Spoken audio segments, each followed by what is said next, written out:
Hello and welcome to happy cinema. రీసెంట్‌గా థియేటర్‌లోకొచ్చిన 'విజయ్ ఆంటనీ' నటించిన 'Bhadrakali' movie యొక్క రివ్యూ అయితే చూద్దాం. ఈ సినిమా కథ చూసుకుంటే, ఈ సినిమా కథ స్టార్ట్ అయ్యేదొచ్చేసి 1989లో అయితే స్టార్ట్ అవుతుంది. చిన్న బిడ్డతో అయితే పనికెళ్తున్న ఒక అమ్మాయినైతే రేప్ చేసి చంపేస్తారు. చంపేసి ఆ అమ్మాయినైతే ఉరేసేస్తారు.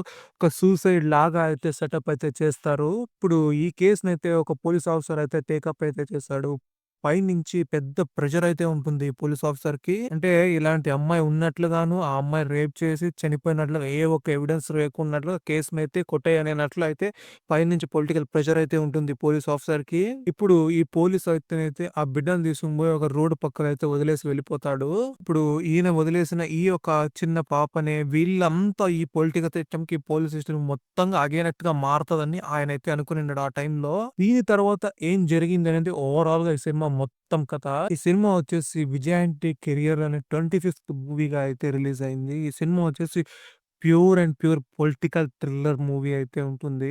ఒక మంచి మూవీ అయితే 'విజయ్ ఆంటనీ' కెరియర్‌లో అది 25థ్ మూవీకైతే ఆయనకి దొరికింది. చాలా అదృష్టంగానే అనుకుంటా నేనైతే. ఈ సినిమా చూసుకుంటే మనకు డైరెక్టర్ 'శంకర్' తీసిన కొన్ని సినిమాలైతే గుర్తుకొస్తుంది. అదే విధంగా ఈ సినిమా కథ చూసుకుంటే 'రాబిన్ హుడ్' స్టైల్‌లో అయితే ఈ సినిమా కథ కానీ, ఆ స్క్రీన్ ప్లే గాని ఖచ్చితంగా మనకు గుర్తొస్తుంది. ఆ ఒక విషయాలైతే.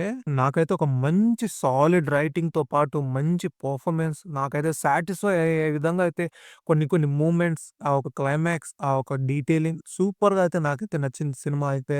సినిమా రైటింగ్ వచ్చేసి చాలా సూపర్‌గా అయితే బ్లెండ్ చేశారు. 'హరి' మూవీలో ఎలా ఒక ఫాస్ట్ పేసింగ్‌లో అయితే ఉంటుందో, ఆ రకంగా అయితే స్క్రీన్ ప్లేని మనకెక్కడా కూడా ఒక గ్యాప్ లేకుండా సీటేసి థ్రిల్లర్‌లా అయితే ఈ మూవీని అయితే డిజైన్ చేశాడు డైరెక్టర్ అరుణ్ అయితే. స్పెషల్‌గా మాట్లాడుకుంటే ఒక సినిమాటోగ్రఫర్ గురించి. ఎందుకంటే ఎంతైనా ఒక రైటర్ ఏమేమి కావాలి, ఏమేమి డీటెయిల్ కావాలని పేపర్‌లో అంతా రాసుకున్నా గానీ, ఒక సినిమాటోగ్రాఫర్ దాన్ని ప్రాపర్‌గా కన్వే చేయలేకుంటే ఆ స్క్రీన్ మీద అయితే రాదు ఆ విషయాలు. బట్ ఈ సినిమాటోగ్రాఫర్ అయితే చాలా బ్రిలియంట్‌గా వర్క్ చేశాడు. ప్రతి ఒక్క మైన్యూట్ డీటెయిల్ స్క్రీన్ మీద చానా క్లియర్‌గా అయితే కనబడుతుంది. సినిమాకి హీరో మరియు ప్రొడ్యూసర్ మరియు మ్యూజిక్ డైరెక్టర్ ముగ్గురు విజయ్ ఆంటనీ. ప్రతి ఒక్క సీన్‌కైతే బ్యాక్‌గ్రౌండ్ మ్యూజిక్ అయితే ఇరగ్గొట్టేసాడు. ప్రతి ఒక్క మూవ్‌మెంట్‌లో అయితే హైలైట్‌గానే మారుస్తాడు. సూపర్‌గా అయితే బ్యాక్‌గ్రౌండ్ స్కోరింగ్ అయితే చేశాడు ఈ సినిమాకైతే. సీన్‌లో తన మ్యూజిక్ ద్వారా కొన్ని కొన్ని సీన్‌లయితే ఎలివేట్ అయిపోతుంది. ఈ సినిమా చూస్తున్నప్పుడు నాకైతే 'జెంటిల్‌మెన్' కథ అయితే కాస్త గుర్తుకొచ్చినట్లే అనిపిస్తుంది. ఎందుకంటే ఈ సినిమా డైరెక్టర్ గూడా ఆ మూవీ యొక్క ఇన్‌స్పిరేషన్ ఏదైనా ఉంటుందనుకుంటా. ఎందుకంటే కొన్ని కొన్ని సీన్స్ రెఫరెన్స్ అయితే నాకైతే ఫ్లాష్ అయినట్లు అనిపిచ్చింది.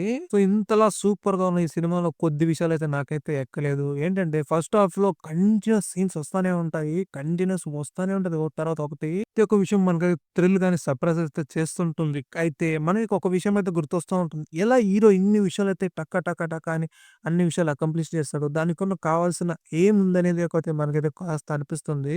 అంతేగాక చానా క్యారెక్టర్స్ ఈ సినిమాలో కొన్ని కొన్ని సందర్భాల్లో అయితే ఇంగ్లీష్‌లోనే మాట్లాడతారు. అది కూడా కొంచెం మార్చేసి తెలుగులో పెట్టింటే కనికి కూడా ఈజీగా అర్థమవుతుండేది. అదే విధంగానే సెకండ్ హాఫ్‌లో కొన్ని కొన్ని ప్లేసెస్‌లో అయితే కమ్యూనిజం గురించి అయితే మాట్లాడారు. దాంతో పాటు ఈక్వాలిటీ గురించి మాట్లాడారు. అది కాస్త కొన్ని విషయాలైతే అర్థం కాలేదు కాబట్టి ఇది కూడా ఒక విషయమే అనుకుంటా నేనైతే. ఓవరాల్‌గా చూసుకుంటే మీరొక సాలిడ్ కథతో పాటు ఒక మంచి థ్రిల్లర్ చూడాలంటే ఖచ్చితంగా ఈ సినిమానైతే ట్రై చేయండి. కొన్ని ట్విస్ట్, కొన్ని సర్ప్రైజ్‌తో పాటు ఒక మంచి సోషల్ మెసేజ్‌తో అయితే మిమ్మల్ని 'విజయ్ ఆంటనీ' సాటిస్ఫై చేస్తాడు. మీరు ఫ్యామిలీతో వెళ్లి చూడండి. దీంట్లో ఎటువంటి అడల్ట్ కంటెంట్ అయితే లేదు. ఒక మంచి మూవీ.